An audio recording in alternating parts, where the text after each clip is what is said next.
ایک بات آپ نے بھی کی، آپ نے اپنے استاد کا حوالہ دیا، رسول خدا کے لیے کوئی اٹریکشن نہیں ہے اب قیامت میں، یعنی جنت کو دیکھنے کی، کیونکہ رب سبحانہ تعالیٰ نے جب اپنے آپ کو دکھا دیا، تجلی کروا دی ملاقات میں، تو ہم یہ بھی تو سنتے ہیں کہ وجہ تخلیق کائنات ہی یہ ذات ہے، اور سب سے پہلے نور، جس نور کو خداوند متعال نے خلق کیا، تو ان کے لیے تو جنت تو پھر اٹریکشن تو نہ ہوئی، جس کی وجہ سے، کیونکہ کائنات جب ہم بات کرتے ہیں تخلیق کی، خلقت شروع ہوئی، تو اس میں جنت اور دوزخ بھی تو شامل ہے یا نہیں؟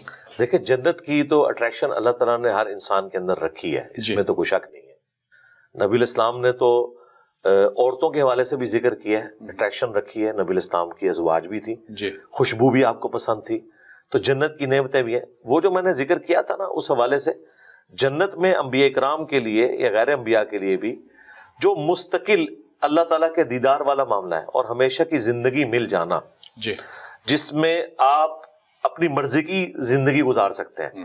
دیکھیں، ہر انسان میں ایک چھوٹا سا خدا چھپا ہوا ہے، اسی لیے انسان جو ہے خدائی کا دعویٰ کرتا ہے۔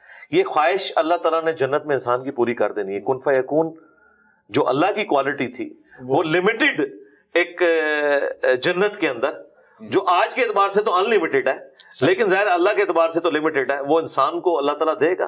یعنی سب سے جو آخر میں جنت میں جائے گا، اسے بھی پلانٹ ارتھ سے 10 گنا بڑی جنت دی جائے گی، جس میں اس کا حکم چلے گا، اور اسے موت نہیں آنی، اسے بڑھاپا نہیں آنا، بدحالی نہیں آنی، اور سب سے بڑھ کر اللہ نے کبھی ناراض نہیں ہونا۔ یہاں پہ جو شریعت کی پابندیوں کی ٹینشن ہے وہ بھی ختم ہو گئی۔ تو انبیاء کرام علیہ السلام کے لیے یقیناً اللہ کے نیک بندوں کے لیے الٹیمیٹ جو اٹریکشن ہے وہ تو اللہ کا دیدار ہے۔ اللہ تعالیٰ جیسا کہ اس کی شان کے لائق ہے وہ دیدار کروائے گا۔ باقی اس کی جو نیٹی گریٹیز وہ ڈسکس کرتے ہیں کیسا ہوگا، میرا خیال ہے انشاءاللہ جنت میں پہنچیں گے پھر دیکھ لیں گے کیسے ہوگا۔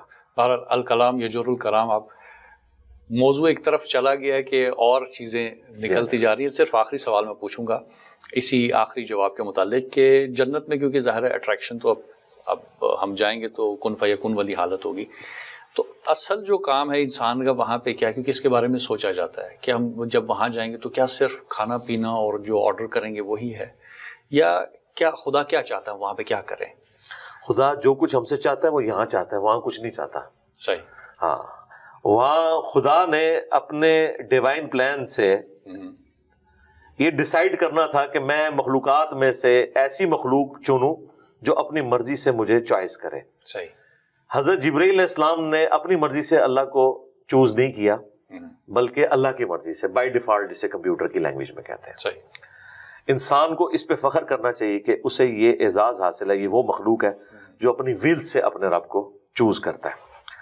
تو بہت تھوڑے لوگ ہیں جنت میں پہنچنے میں کامیاب ہوں گے، لیکن جو ہو جائیں گے نا، پھر اللہ تعالیٰ انہیں بھی امر کر دے گا۔ اس حوالے سے بخاری مسلم میں آیا کہ موت کو مینڈے کی شکل میں لا کے جنت اور جہنم کے درمیان ذبح کر دیا جائے گا، اب موت نہیں آئے گی۔ اچھا، پھر جنتیوں کے لیے ٹوائلٹ والی تکلیف نہیں ہے، ایک خوشبودار ڈکار آئے گی، سب کچھ ہضم۔ جنت میں لوگ بھوک کی وجہ سے نہیں کھائیں گے، بھوک ایک عیب ہے، جنت میں نہیں ہے۔ نیند ایک کمزوری ہے، عیب ہے، جنت میں نہیں ہے۔ بڑھاپا ایک کمزوری ہے، عیب ہے، جنت میں نہیں ہے۔ یہ ساری کمزوریاں نہیں ہیں، بلکہ ہر ایک چیز، رات نہیں ہے وہاں پہ، دن ہے، تو اس کی ایک آپ سمجھ لیں frame of reference he different ہے۔ وہاں جا کر ہی انسان اس کی کیفیات کو کسی درجے میں صحیح طریقے سے ایکسپلین کر سکتا ہے۔ ہمارے لیے تو یہ ہے کہ جو سورہ سجدہ میں آیا کہ میں نے اپنے بندوں کی آنکھوں کی ٹھنڈک وہ نعمتیں چھپا رکھی ہیں جس کا ان کو کبھی گمان نہیں ہے، اور بخاری مسلم میں آیا کہ نہ کسی آنکھ نے وہ نعمتیں دیکھی، نہ کسی کان نے سنی، نہ کسی دل پہ ان کا گمان گزرا۔ تو بوریت نہیں ہوگی انشاءاللہ، کیونکہ بوریت بھی ایک کمزوری ہے، جنت میں بوریت بھی نہیں ہوگی۔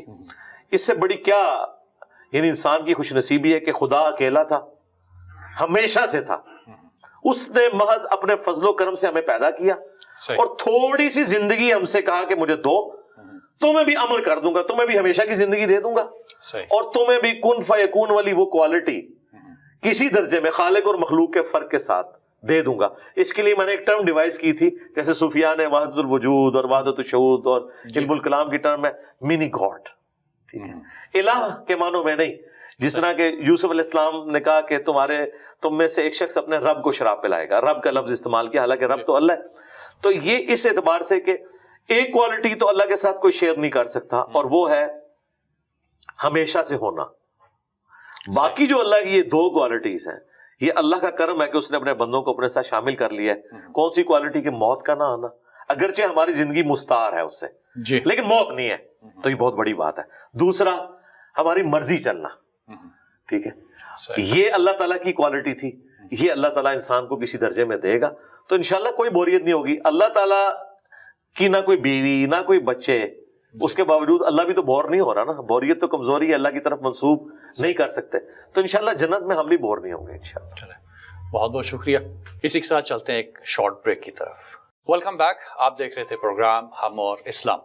اچھا علی بھائی, یہ بتائیے گا کہ معراج کا جب ذکر ہوتا ہے, ظاہر اب ہم نے معراج کے سلسلے کو شروع کیا, اس سفر کیسے شروع ہوا, کہاں پہ, اور جو سلسلے دکھائے گئے. جب نبی کریم صلی اللہ علیہ وسلم واپس تشریف لائے تو یہ ایک چیلنج تھا, ظاہر ہے. اب اس کی خبر صرف آپ کو ہی تھی اور کسی کو نہیں تھی, تو یہ کس طرح سے بات پھیلی, اور پھر مشرکین کا جس طرح سے اس کے اوپر ریاکشن دکھانا, تو اس حوالے سے اگر تاریخی حوالے سے ہمیں دیکھیں. ریاکشن جو ہے وہ تو آیا یقیناً, ایک ایکسٹراڈنری واقعہ. ابھی بھی ریاکشن آئے گا. آج کے اس دور میں بھی آسمانوں کی سیر تو کوئی سوچ بھی نہیں سکتا. تو ظاہر ایک معجزہ تھا, اور انہوں نے جس طرح باقی چیزوں کا مذاق اڑایا, اس کا بھی اڑایا. اور وہ ہمیں المعجم الکبیر طبرانی میں تفصیل کے ساتھ ملتا ہے. دلائل النبوہ میں حضرت ابوبکر صدیق رضی اللہ تعالیٰ عنہ کو باقاعدہ ٹونٹ کیا کافروں نے کہ بتاؤ, اگر کوئی شخص یہ دعویٰ کرے کہ راتوں رات وہ بیت المقدس گیا ہے, پھر آسمانوں پہ گیا ہے, ان کا یہ تو پاسبل نہیں ہے. تو ان کا تمہارا صاحب یہی کہہ رہا ہے. تو ان کا اگر رسول اللہ کہہ رہے ہیں نا, تو اس سے بڑی چیزیں میں نے مان لی ہوئی ہیں, تو وہ سچ کہہ رہے ہیں. اور اسی بنیاد پہ آپ کا صدیق لقب ٹھہرا. اچھا, اب اس سے اگلا ورژن بھی آیا ہے جو بخاری مسلم میں ہے, کہ پھر کافروں نے کہا اچھا اگر آپ واقعی گئے ہیں نا تو ہم آپ سے کچھ کوشچنز کریں گے, آپ ریبٹل کریں ان کو. بتائیں بیت المقدس کے دروازے کتنے ہیں, کتنی سیڑھیاں آپ چڑھے تھے, کلر کیا تھا دیواروں کا, آپ مجھے بتائیں. مجھے 2 سال ہو گئے اس اکیڈمی کی سیڑھیاں چڑھتے ہوئے, میں نے کبھی گن کے تو نہیں چڑھا. ایک انسان جب زندگی میں گیا ہی ایک دفعہ, اور اس کے لیے تو ایک ایکسائٹمنٹ ہی اتنی ہے, ان چیزوں کی طرف تو توجہ نہیں ہوتی. بخاری مسلم کے الفاظ ہیں, میں حتیم کعبہ میں کھڑا تھا اور لوگ مجھ سے سوال پوچھ رہے تھے. میں اتنا پریشان ہوا کہ اعلان نبوت کے بعد پہلی دفعہ میں اتنا پریشان ہوا تھا کہ مجھے ان کی باتوں کے جواب نہیں آ رہے تھے, کہ میں نے اب کیا جواب دینا ہے. تو اللہ تعالیٰ نے اسی لمحے بیت المقدس کو اٹھا کے میری نگاہوں کے سامنے کر دیا.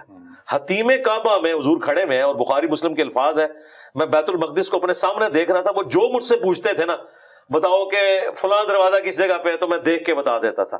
تو وہ سارے کے سارے پھر خاموش ہو گئے.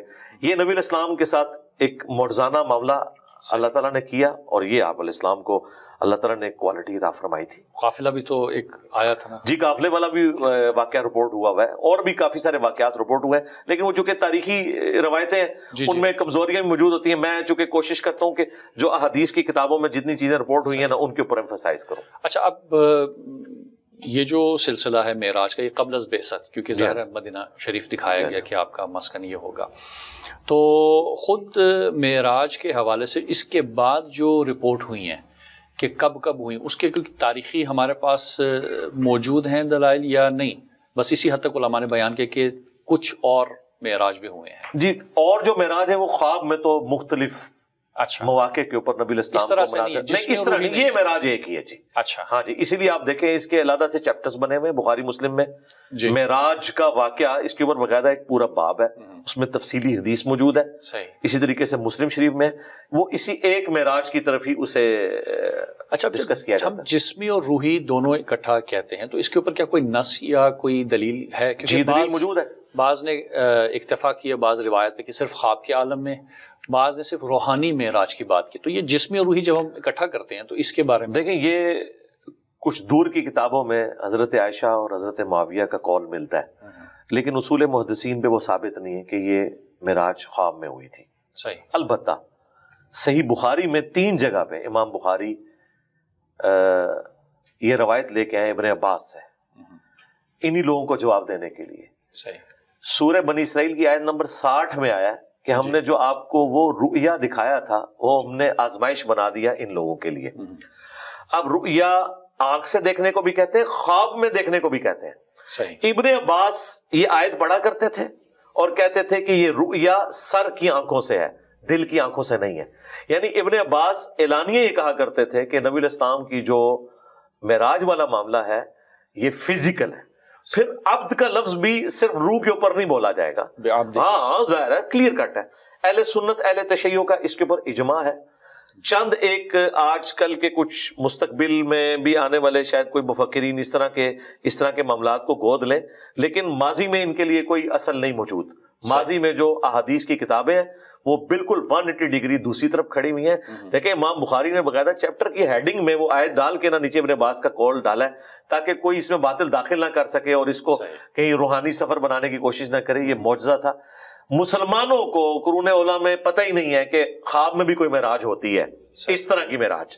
وہ خواب میں نبی علیہ السلام پہ تو ایک نہیں درجنوں دفعہ وہی نازل ہوئی ہے, لیکن یہ جو ایک واقعہ ہے الاسراء والمعراج والا یہ فزیکل واقعہ. صحیح. اچھا اب 27 رجب کیونکہ ظاہر مبعث کا بھی ایک عنوان ہے,